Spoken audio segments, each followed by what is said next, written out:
네, 정치 맞수다입니다. 오늘은 장성철 공론센터 소장 그리고 윤재관 더불어민주당 정책위 부의장 두 분과 함께하겠습니다. 어서 오십시오. 네, 안녕하세요.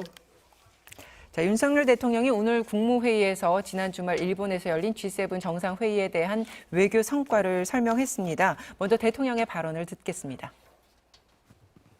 저는 G7 국가들과 초청국 그리고 국제기구 수장들에게 자유와 법치를 수호하는 국가들 간의 강력한 연대와 협력을 촉구했습니다. 모두가 한 목소리로 핵 비확산 체제에 반하는 북한의 불법 행동을 규탄했으며 북한에 대한 제재 레짐이 충실하게 이행되면서 한국의 안보 강화 노력에 적극 동참하기로 했습니다. 네. 자, 앞으로 한미일 3국 간 북한에 대한 안보 공조 체계가 한 단계 업그레이드 될 것이다. 이렇게 강조를 했는데요. 어떻게 보셨어요? 그렇게 되길 바라고요. 앞으로 그렇게 될 거라고 믿습니다. 이번에 G7은 우리나라가 주도국가도 아니었고 정식 참석 멤버도 아니었죠. 업적으로 참여를 했는데도 불구하고 10여 차례에 달하는 양자회담을 치러냈고요.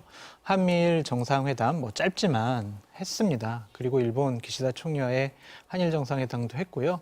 거기서 북한의 군사적인 위협 부분에 대해서 또한 중국의 패권주의에 대해서 상당히 많은 부분 이해관계가 일치가 됐고 또한 바이든 대통령이 짧은 한미일 정상회담의 아쉬움을 느껴서 미국으로 대한민국 대통령과 일본의 총리를 초청하지 않았겠습니까? 그렇다면 이번에 G7 회담의 주요 성과는 한미일 그리고 다른 G7 국가 정상들 간의 대한민국 대통령과의 어떤 친분 관계를 조금 더 깊숙이 했다. 정상들 간의 친밀도가 높아진다는 것은요. 외교에 있어서 상당히 플러스 요인이 될 겁니다. 그런 것에 이번에 외교의 성과가 있지 않았을까라고 생각을 합니다. 윤 의장님은요? 이번 G7 정상회의 관련 평가는 그동안 쭉 있어왔던 외교전 전체에 대한 평가를 한꺼번에 해야 된다고 생각을 합니다. 그 과정 속에서 이제 마지막 피날레가 거의 G7 정상회의가 되고 있는데요. 한일 정상회담, 한미일 정상회담, 한미 정상회담 이런 것도 연쇄적으로 계속 있었죠. 네. 그 외교적인 과정들을 한마디로 저는 평가하면 가성비 최저 외교를 했다, 가성비 최악의 외교를 했다라고 저는 평가하고 싶습니다. 왜냐하면 외교라고 하는 것은 성과가 분명히 있긴 있겠죠. 근데 대신 우리가 내주는 것이 얼마나 될 것이냐, 우리가 얻은 것이 더 많은 것이냐, 내주는 것이 더 많은 것이냐라고 하는 냉정한 평가가 반드시 필요합니다. 미국과 관련돼서 외교전에서 우리가 얻은 것은 지금 말씀하셨던 일본과의 관련돼서도 그렇고요. 다음 다 이제 안보적인 측면만 계속 얘기를 하고 있죠. 그러나 미국과 관련돼서는 경제적인 측면, 반도체라든가 전기자동차라든가 배터리라든가 이런 관련해서 국익을 전혀 확보하지 못했던 외교가 됐던 것이고, 일본과 관련돼서는 국민들의 자존심을 짓밟는 그런 군력 외교가 있었고요. 또 하나 후쿠시마 오염수에 대한 명분을 쌓는, 오염수 방출에 대한 명분을 쌓는 일들을 우리가 좀 해주고 있는 거 아니냐라는 그런 국민들의 비판이 계속 있습니다. 그런 것들을 비교해서 균형적으로 바라볼 때 이번에 외교전은, 스포이크의 외교전은 제가 가성비로서는 매우 최악이다. 저는 이렇게 평가하고 싶습니다. 그러니까 전체적인 맥락을 봐야 된다라는 네. 말씀을 하신 건데요. 이 부분은 어떻게 보셨습니까? 우리가 가장 주목했던 부분이기도 하고 화제가 됐던 부분이기도 한데, 원폭 희생자 위령비에 두 정상이 함께 참배한 것, 그 부분을 놓고도 이제 평가가 엇갈리고 있습니다. 한일 관계 개선에 분수령이 됐다. 또 한일이 일본이 피해국임을 내세우는 모양새에 우리가 모양새를 맞춰줬다. 어떻게 보십니까? 양국 정상이 용기 있는 결단을 했다고 볼 수밖에 없어요. 한일 정상이 함께 참배한 것은 처음이고요. 또한 대한민국 대통령이 여기 가서 참배한 것도 처음 있는 일입니다. 강제징용 피해자 분들이 당시에 한 2만 명 정도 이런 원폭 피해 때문에 좀 사망했다라는 보도가 나오고 있지 않습니까? 당연히 대한민국 대통령으로서 가서 참배하고 위로하고 그런 모습을 보였어야 됐는데 좀 너무 늦지 않았느냐라는 좀 생각이 들어요. 물론 야당 등 일각에서는 아니 전범국인 일본에 대해서 피해자 코스프레 하는 거를 왜 우리나라 대통령이 가서 도와줘? 그런 거 명분에 우리가 동참한 거 아니야? 이런 비판도 나오지만 일본 기시다 총리도 한국인 피해자 위령 탑에 가서 참배를 했어요. 추도를 했고. 그런 것은 강제징용 피해자 분들에 대해서 충분한 애도의 뜻을 표하지 않았느냐. 그래서 양국 정상들 간의 결단이 중요한 이러한 모습들을 보여줬다라고 말씀드려요. 일면 타당한 측면도 있죠. 처음으로 이루어졌던 참배이기 때문에 그에 대한 역사적인 의미는 분명히 저희도 부정하고 싶지 않습니다. 근데 그러나 두 가지 질문을 꼭 해보고 싶은데요. 처음에 그동안 왜 우리나라 정상들이 그러면 여기에 참배를 하지 못했었던가에 대한 얘기도 좀 해야 됩니다. 그동안 말씀하셨듯이 전쟁을 일으켰던 나라, 그리고 식민 지배를 했던 나라, 자기가 가해자이면서 피해자 코스프레를 할 수밖에 없는 그런 공간에 우리 정상이 간다고 하는 것이 적절하냐? 이 문제에 대한 국민적인 의구심이 계속 있었기 때문에 못 갔던 측면이 분명히 있다는 겁니다. 근데 두 번째는 이번에 시기를 보십시오. 이번에 원폭 피해자의 대부분은 강제 동원에 돼서 일본으로 가셔가지고 원폭 피해까지 받으신 이중의 피해자이십니다. 그분들에 대해서 사죄와 배상을 거부했던 사람이 거기 가서 머리를 조아린다고 해서 그것이 정말 진심에서 나온 것이냐라고 평가해야 될 건지에 대해서는 저는 좀 박하게 평가하고 싶습니다. 모순적 행동 아닙니까? 보상하고 사죄하라고 하는 것에 대해서는 하지 않고 이렇게 가서 전쟁 피해의 코스프레를 할 수 있는 공간에서는 가서 한다고 하는 그 모순적인 모습에 대해서는 우리가 분명히 지적해야 된다. 네. 이렇게 말씀드립니다. 그러니까 이런 얘기도 있어요. 왜 그동안 안 갔느냐? 대한민국 대통령이 왜 참배를 안 했느냐? 일본이 싫어해서. 일본까지 가서 정상회담을 하는데 일본 정부가, 일본의 총리가 반대하는데 가서 참배하는 것은 좀 우리로서도 외교적인 결례가 아니었느냐라는 판단 때문에 그동안은 대한민국 대통령이 참배를 안 한 것이고요. 또한 점점 나아지고 있다라는 점은 좀 인정을 하시는 게 좋을 것 같아요. 저도 미흡하다고는 생각이 들어요. 근데 처음 기시다 만났을 때는 기시다가 아무런 언급도 하지 않다가 그래도 한국에 와서는 가슴 아프다고 했다가 이제는 일본에 있는 우리나라 원폭 피해자분들, 특히 강제징용으로 억지로 끌려갔던 분들이 피해를 당한 위령탑에서 참배하고 추도를 했어요. 점점 나아지고 있는 것이 아니냐라는 좀 생각이 들어서 윤석열 대통령이 정치력과 외교력을 통해서 조금 더 일본의 양보와 진정성 있는 모습을 앞으로 더 끌어낼 것이다. 그렇게 좀 기대해도 좋을 것 같다라는 생각이 들어요. 그렇게만 된다면 얼마나 좋겠습니까? 근데 말씀하셨듯이 가슴이 아프다 이것도 분명하게 자신의 일본의 정상이 아니고 자신의 개인적인 감정을 가지고 얘기했다라고 분명히 선을 긋고 네. 그리고 이번에 원폭 피해자 참배에 관련돼서도 한마디의 일절의 언급 없이 그냥 참배만 이루어진 거 아니겠습니까? 그러면 그거에 반해서 우리 피해자, 우리 국민의 피해자가 겪어야 될 그동안의 피해는 얼마나 컸습니까? 그래서 균형 있게 같이 봐야죠. 기시다 총리가 뭔가 조금이라도 한 거에 대해서는 엄청나게 크게 평가하고 우리 국민이 그동안 봤던 피해에 대해서는 그러면 과소평가한다는 것은 우리 자국민으로서는 절대 용납할 수 없는 일이고요. 그게 또 우리 정상이 함께 했다는 것에 대해서는 야당으로서는 분명히 문제 제기를 해야 된다. 저는 이렇게 말씀드리고 싶습니다. 정말 오르신 지적이에요. 그런데 외교를 처음부터 다 우리가 원하는 것을 이끌어낼 수는 없으니까 알겠습니다. 점점 나아지는 모습은 그래도 좀 평가할 만하다라고 말씀드려요. 자, 희생자 위령비 참배를 바라보는 두 엇갈린 시각들. 앞으로 해야 될 주제가 굉장히 많이 있는데 여기에 머물러 있을 수 네. 없어서. 자, 이건 어떻게 보셨습니까? 오늘 아침 국무회의에서 윤석열 대통령의 발언 중에 노조 집회에 대한 내용이 있었습니다. 최근에 이제 민주노총의 집회를 두고 집회 시위의 자유를 보장하는 것이 타인의 자유와 기본권을 침해하는 거나 공공질서를 무너뜨리는 행위까지 정당화하는 의미가 아니다. 과거 정부가 불법 집회에 경찰권 발동을 사실상 포기했다. 엄정한 법 집행 이제는 하겠다. 자, 이렇게 강조를 했는데요. 이건 어떻게 보셨어요? 엄정한 법 집행을 하기를 정말 바라고요. 그러기 위해서는 본인들부터 벌써 설선수범해야 됩니다. 근데 벌써부터 얘기 나오는 게 뭐냐면 윤희군 청장이 이런 말을 했어요. 과거에 경찰청장이 과거에 그 불법의 전력이 있는 단체들에 대해서는 집회를 불허하겠다 이런 얘기까지 했거든요. 근데 그동안 이렇게 시도하려고 하는 경찰의 여러 가지 움직임에 대해서 법원이 일관되게 그것은 집시법의 취지에 반하기 때문에 그것은 절대 안 된다라고 계속 판결을 해왔던 거거든요. 그럼에도 불구하고 지금 경찰청장은 다시 집시법 제5조를 근거를 가지고 또 다시 불허하겠다고 계속 얘기를 합니다. 집시법 5조에 대해서는 예를 들어서 폭력이 있거나 이럴 가능성이 있는 때는 집회를 불허하게 되어 있는데 이번에 1박 2일 관련된 그 집회에서는 폭력 행위가 없었거든요. 그러면 그거에 관련된 근거가 없는 겁니다. 그럼에도 불구하고 지금 계속 이제 노조 때리기 연속성상에서 계속 바라보면서 어떤 경우든 노조는 계속 때리겠다는 정부의 의지를 계속 표명하고 있는데 그것도 법에 근거해서 하셔야죠. 법원을 통해서 일관되게 판례가 정립된 거에 대해서 또 하겠다라고 얘기하는 것은 이건 법 집행을 얘기할 사람의 기본적인 태도가 아닙니다. 어떻게든 노조를 때리겠다라는 것보다는 불법적인 파업과 집회에 대해서는 좀 법에 맞는 그런 대응을 하겠다라고 보여집니다. 이번에 민주노총의 1박 2일 집회 같은 경우에는 야간에는 신고되지 않은 불법 집회였잖아요. 그런 것들은 노조도 법을 지켜가면서 노조 활동을 하는 것이 맞았다라고 말씀을 드릴 수밖에 없어요. 그리고 음주까지 하면서 소음, 고성, 방가를 하면서 주변에 많은 일반 국민들에게 피해를 준 부분에 대해서는 노조가 한번 다시 되돌아봤으면 좋겠다라고 말씀을 드리고요.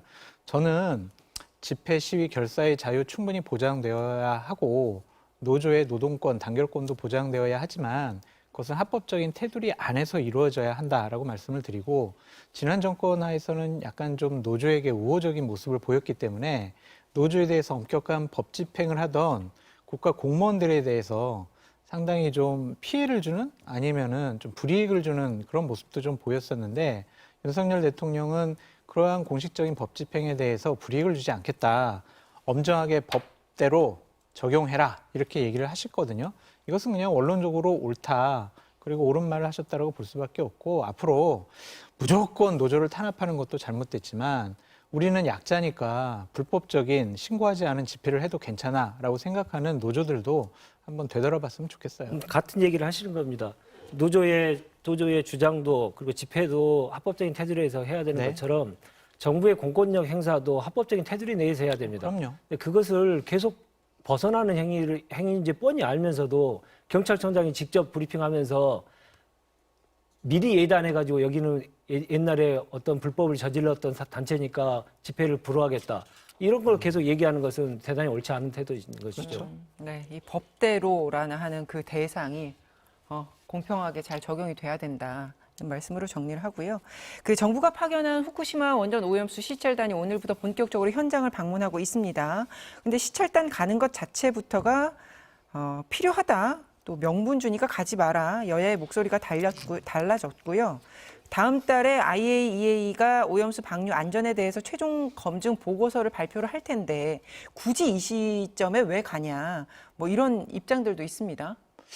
국민의 불안을 좀 씻어주기 위해서 대한민국 시찰단이 간 것이 아니냐 그런 것을 기획을 했고 일본의 총리와 대한민국 대통령이 약속을 한 것이 아니냐는 좀 생각이 들어요. 일본이 오염수를 방류하는데 우리가 이용당하거나 거기에 명분을 주기 위해서 우리가 시찰단을 파견했다라고 보기는 좀 어렵고요. 그렇게 이용당할 소지는 있는 것 같아요. 우리가 지금 누가 가서 검증을 하는지 어떤 시찰위원들 누군지 알지 못하잖아요. 또한 기자들이 가서 취재를 할 수가 없어요. 무슨 활동을 하는지 전혀 몰라요. 그냥 일본 측에서 도쿄전력 측에서 자기네들이 보여주고 싶은 것만 보여주고 자신들이 안전하다고 생각하는 여러 가지 샘플과 조사 결과만 보여준다면은 우리는 그렇구나. 일본이 IAEA 규정대로 잘 지금 준비하고 방류를 하려고 계획을 하고 있구나. 라고 얘기를 한다면은 이것은 일본의 오염수 방류에 면허증을 주는 것과 같다. 그래서 이런 일은 절대로 이루어져서는 안 된다라고 말씀을 드리고요. 어쨌든 시찰 단장이 제대로 된 과학적인 검증을 해보겠다. 우리 나름대로의 결과를 도출해내겠다라고 얘기를 했으니까 그거를 좀 일단 지켜보고 난 다음에 우리가 평가를 해야지 지금 너희들 거기 왜 갔어? 막 이렇게 그냥 공격하는 것도 좀 무리 있는 비판이 아니냐라는 생각이 듭니다. 지금 국민의 불안감을 해소하기 위한 실찰이라고 말씀하셨으면 그 기준에 제가 한 게 아니라요. 이제 네. 시찰 단장이. 예, 그 기준에 관련돼서 말씀드리겠습니다. 국민의 불안을 없애기 위해서는 결과도 중요하지만 과정도 매우 중요합니다.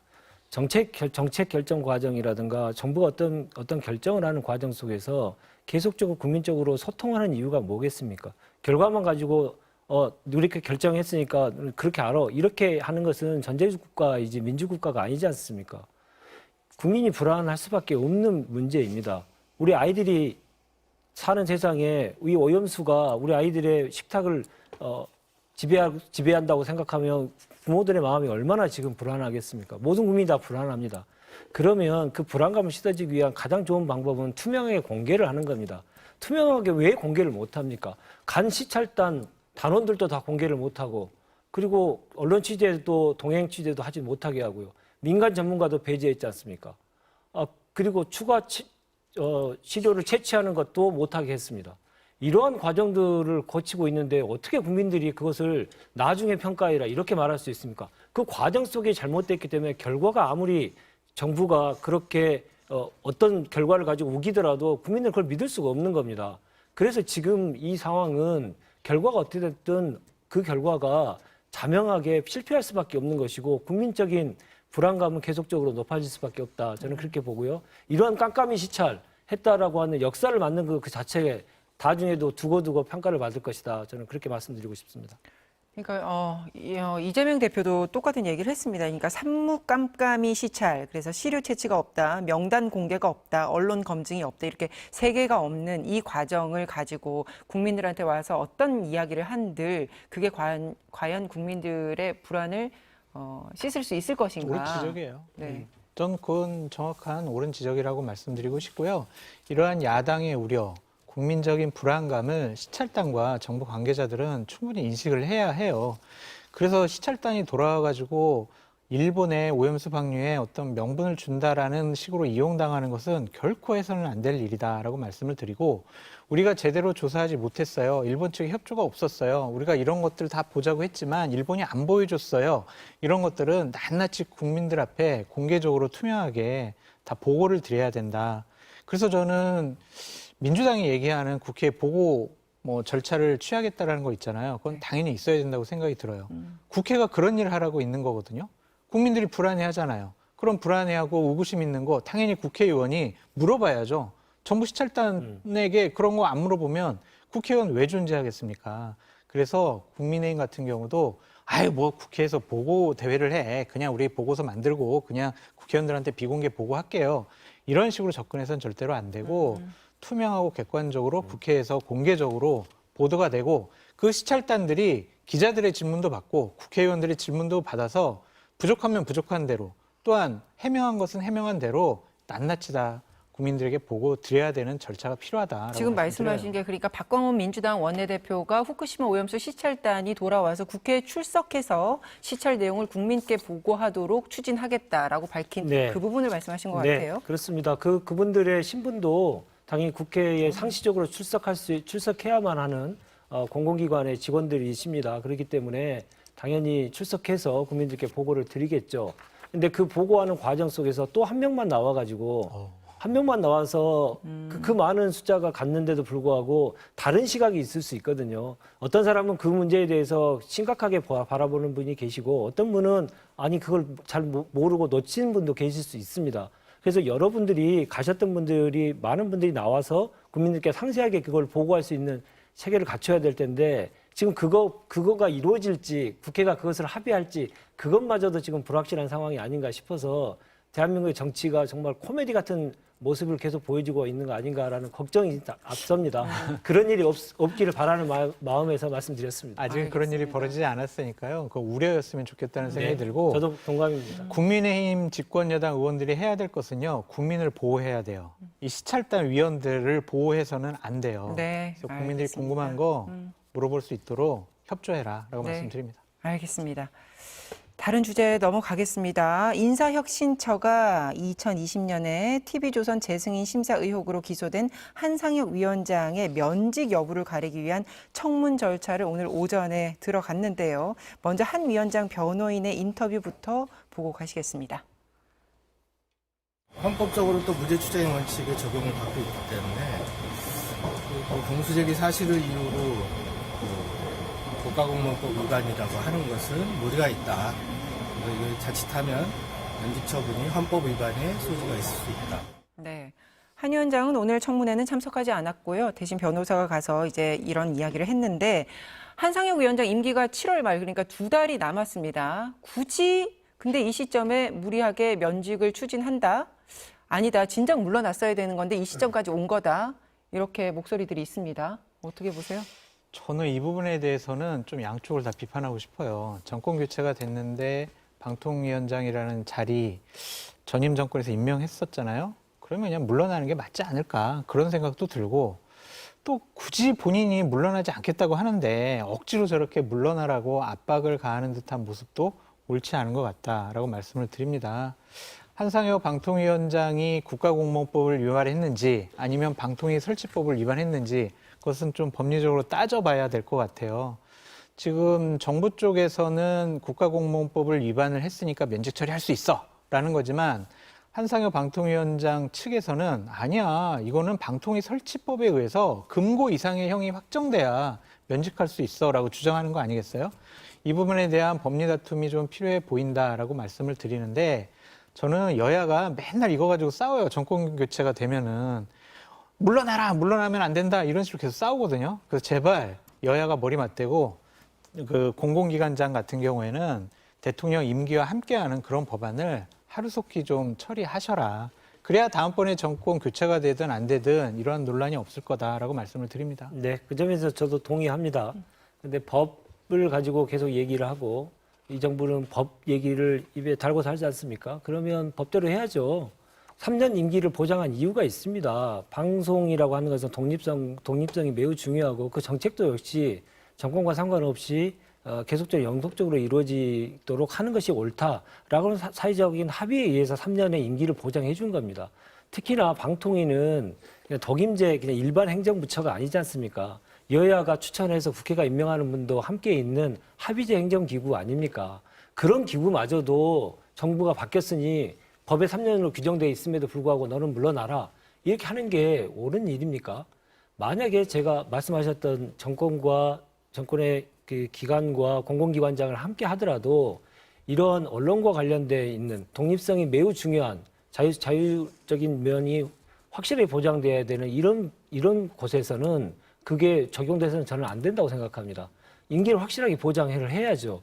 그래야만 정권과 상관없이 그렇게 국민을 위해서 권력의 견제와 비판을 하게 되는 거지. 이번처럼 이렇게 무조건 감사하고 감사해서 안 나가니까 또 구속하려고 하는데 영장이 기각되니까 기소해가지고 무리하게 지금 물러나게 하려고 하는 거. 이거 딱 한 가지 때문에 이유 아닙니까? 방송 장악 때문에 하는 거 아닙니까? 근데 MB 때 이명박 정부 때 우리가 방송 장악의 그 후폭풍이 얼마나 큰지를 보셨지 않습니까? 수많은 기자들이 거리로 나앉게 되고 얼마나 수많은 사회적인 갈등을 벌어졌는지 우리가 다 목도했지 않습니까? 그런 잘못된 것들을 다시 지금 반복하려고 하기 때문에 이 문제는 정말 심각하게 바라봐야 된다. 저는 그렇게 생각하고 있습니다. 네. 그 면직 절차와 관련해서 네. 정부는 이제 면직 관련해 사전 통지서에서 한 위원장이 형사 기소돼서 국가공무원법상 품위 유지 의무 그리고 성실의 의무를 위반했기 때문이다라고 이렇게 이유를 말하고 있습니다. 그런데 이제 기소된 것만 가지고 그러니까 최소 그러니까 1심 유죄 판결도 나오지 않았는데 면직 절차를 밟아가는 것. 이 부분에 대한 위법성을 지적들을 합니다. 근데 이제 아까 말씀드렸듯이 국가공무원법상 기소되면 이제 면직 절차를 진행할 수가 있어요. 그런데 우리 부의장님께서 말씀하셨던 것처럼 방통위원장 같은 경우에는 고도의 독립적인 그런 기구 아니겠습니까? 그래서 방통위 설치법을 따로 둬서 방통위원장과 위원들에 대한 별도의 신분 보장을 하고 있거든요. 그러니까 그 부분을 빼놓고 지금 정부 차원에서는 면직해야 돼라고 하는 거잖아요. 그러니까 싫다는 거죠. 한상혁 방통위원장 나가라. 당신이 문재인 정권 하에서 과연 공정하고 객관적으로 방통위원장직을 수행을 했느냐. TV조선 재승인 부분만 봐도 당신의 어떠한 사적인 감정들과 잘못된 판단들이 들어간 것이 아니냐. 그 당신은 방통위원장으로 자격이 없어. 라는 것이 있는 것 같고요. 임기 2달밖에 안 남았는데 왜 자꾸 이렇게 무리하게 쫓아내려고 하지? 이거는요, 이런 것 같아요. 한상혁 방통위원장은 법을 위반한 방통위원장이야 라는 굴레를 씌우고 싶어 하는 것 같아요. 그래서 한상혁 방통위원장 체제하에서 결정된 많은 것들은 잘못된 결정이야 라는 그런 판단을 하고 싶어 하는 것 같습니다. 그것이 뭐 옳을 수도 있고 잘못된 판단일 수도 있는데 일단은 뭐든지 다 법대로 해야 된다. 무리하면 나중에 좀 뭐 여러 가지 문제가 생길 수도 있잖아요. 그래서 이런 부분들에 대해서는 좀 더 양쪽 다 신중하게 생각을 하셨으면 좋겠어요. 뭐 저는 양쪽 다 신중하게 생각해야 된다는 거에 동의가 안 되는데요, 정말. 웬만하면 제가 이렇게까지 말씀 안 드리겠습니다만 이중자 때 너무 전형 아닙니까? 최근에 그 국방혁신위원회 부위원장으로 된 김관진 그분은 이미 1심, 2심에서 유죄가 확정됐고요. 대법원에서 유죄 취지로 했다가 한 가지가 문제가 돼서 지금 파기환송돼서 유죄가 거의 확실합니다. 그분의 죄목이 뭡니까? 선거 관여 아닙니까? 댓글 공작 아닙니까? 군인이 선거에 개입하도록 하는 조치를 했던 사람인데 그 사람이 지금 2심까지도 돼 있는데도 불구하고 형이 확정되지 않았다고 그 사람을 혁신위원회 부위원장으로 앉혔습니다. 지금 김태효 제1차장 군사기밀 유출로 그때 형이 확정된 상태에서 그 임용 절차가 이루어졌었거든요. 아니 이렇게 재판이 다 진행되고 대법원까지 거의 확정 판결이 앞두고 있는 사람한테도 임용 절차를 진행하신 분들이 기소하고 재판도 아직 진행 안 한 사람한테 먼저 쫓아낸다? 이런 이중잣대가 어디 있습니까? 네. 말이 안 되는 거죠. 근데 이런 부분이 있는 것 같아요. TV조선 재승인 문제와 관련해서 담당자들 2명이 지금 구속된 거 아니겠어요? 그렇다면 당연히 한상혁 방통위원장은 기관장으로서 책임을 져야 될 부분이 있는 거죠. 거기에 분명히 잘못된 본인의 개입과 판단이 있었다면 그 부분도 법적으로 좀 처리를 받아야 된다. 아니, 그리고 법적으로 처리를 최소한 받아야 됩니다만은 도덕적인 책임은 져야 되지 않겠느냐. 도덕적 책임과 법적 책임은 좀 다르겠죠. 30초. 검찰이 기소를 해서 구속영장을 청구했습니다. 근데 법원이 그걸 기각했습니다. 다툼의 여지가 있다고 해서 기각하고 검찰이 다시 재청구를 하지 않고 지금 그냥 기소한 상태다. 이 말씀 꼭 드리고 싶습니다. 알겠습니다. 인사혁신처가 소명 절차를 거쳐서 면직을 제청하면 인사권자인 윤석열 대통령이 이를 제가할 것으로 보이는 이 상황이고요. 한 위원장은 법적으로 대응을 또 할 것으로 보입니다. 네, 그리고 또 이야기 이어가죠. 오늘은 여기까지 하겠습니다. 네. 고맙습니다. 고맙습니다.